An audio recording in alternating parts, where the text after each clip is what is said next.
नमस्कार दोस्तों, JP stenography YouTube channel पर आपका स्वागत है। यह डिक्टेशन 70 शब्द प्रति मिनट का होगा, जो कि 8 मिनट तक बोला जाएगा। जनसत्ता से लिया गया है। 10 सेकंड बाद स्टार्ट किया जाएगा। दोस्तों, अगर आप चैनल पर पहली बार आए हैं तो चैनल को सब्सक्राइब जरूर करें, साथ ही बेल आइकन भी ऑन कर दें ताकि आपको डेली नए नए शब्दों के डिक्टेशन और नोटिफिकेशन सबसे पहले मिलती रहे। Ready, start. माल एवं सेवा कर यानी जीएसटी लागू करते समय करों की चोरी रोकने को लेकर पुख्ता इंतजाम किए गए थे। जीएसटी पंजीकरण का ढांचा इस तरह तैयार किया गया कि कोई भी व्यापारी करों की चोरी कर ही न पाए, मगर जीएसटी को लागू हुए 6 साल हो जाने के बाद आकलन है कि इस दौरान जीएसटी में करीब 3 लाख करोड़ रुपये की धोखाधड़ी की जा चुकी है। इसमें से 1 लाख करोड़ रुपये की धोखाधड़ी अकेले पिछले वित्त वर्ष में की गई, यानी जीएसटी चोरी की प्रवृत्ति लगातार बढ़ती गई है। हालांकि जीएसटी संग्रह पर लगातार पैनी नज़र रखी जाती है और विभिन्न राज्यों से धोखाधड़ी करने वालों को गिरफ्तार भी किया जाता रहा है, मगर इस प्रवृत्ति पर रोक नहीं लग पाई है। इसके मद्देनज़र अब जीएसटी संग्रह प्रणाली में कृत्रिम मेधा के उपयोग की सलाह दी जा रही है, जिसके जरिए जीएसटी दावों की तुलना करके धोखाधड़ी को आसानी से पकड़ा जा सके।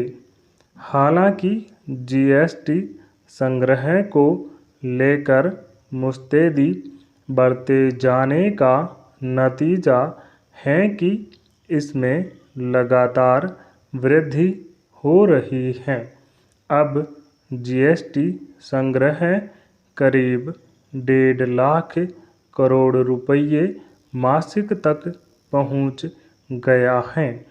अगर इस दिशा में और मुस्तैदी बढ़ती जाए तो जीएसटी संग्रह और बढ़ सकता है। दरअसल जीएसटी लागू करने के पीछे मकसद था कि इससे व्यापारियों को अलग अलग करों के भुगतान से मुक्ति मिलेगी। इस तरह उत्पादन लागत कम होगी और उसका सीधा फायदा अंतिम उपभोक्ता को मिलेगा। कई देशों में वस्तुओं पर लगने वाले करों का यही ढांचा लागू है। हालांकि शुरुआती वर्षों में जीएसटी निर्धारण को लेकर कुछ हड़बड़ी देखी गई थी, जिसके चलते जीएसटी परिषद को बार बार वस्तुओं पर करों के निर्धारण को लेकर बैठकें बुलानी पड़ी थी। शुरू में सैद्धांतिक संकल्प लिया गया था कि जीएसटी की दर किसी भी वस्तु पर 18% से अधिक नहीं रखी जाएगी और आगे के वर्षों में इन दरों में कटौती की जाती रहेगी। मगर शुरुआती वर्षों में कई वस्तुओं पर यह 25% तक रखी गई थी।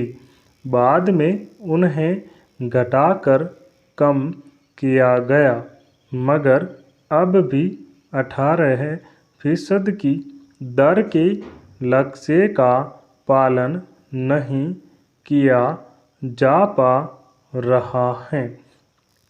इस तरह बहुत सारे व्यापारियों के लिए जीएसटी की दरें अधिक जान पड़ती हैं, इसलिए भी वे धोखाधड़ी का रास्ता अपनाते देखे जाते हैं।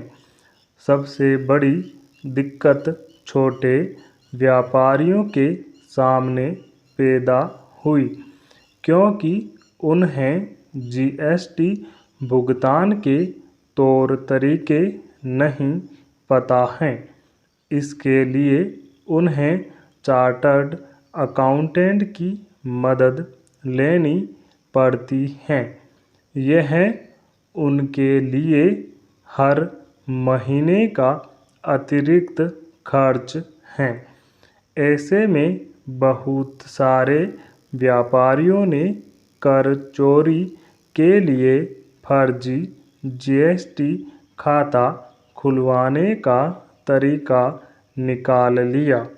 फर्जी कंपनियां खोल और फर्जी आधार कार्ड बनवाकर उन्होंने फर्जी जीएसटी पंजीकरण कराना शुरू किया। इस तरह खरीद बिक्री के आंकड़ों में हेराफेरी शुरू हो गई।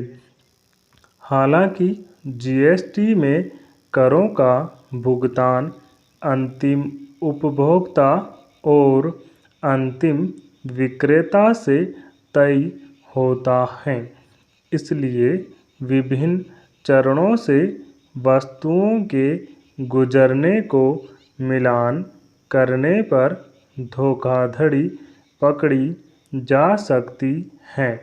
मगर करों की चोरी की श्रृंखला चूंकि पहले चरण से ही शुरू हो जाती है, इसलिए उसके आखिरी पायदान पर पहुंचने तक पहचान कर पाना मुश्किल होता है।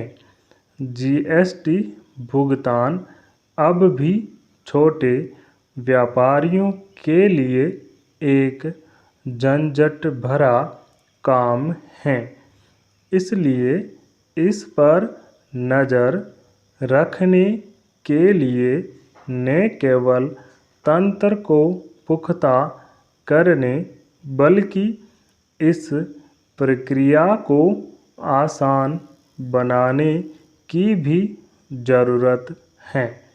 स्टॉप। दोस्तों, इस डिक्टेशन का पीडीएफ लिंक डिस्क्रिप्शन में मौजूद है, आप वहां से जाकर डाउनलोड कर सकते हैं। दोस्तों, अगर डिक्टेशन अच्छा लगे, पसंद आए तो लाइक शेयर कमेंट जरूर करें। चैनल को सब्सक्राइब करना ना भूलें। Thank you.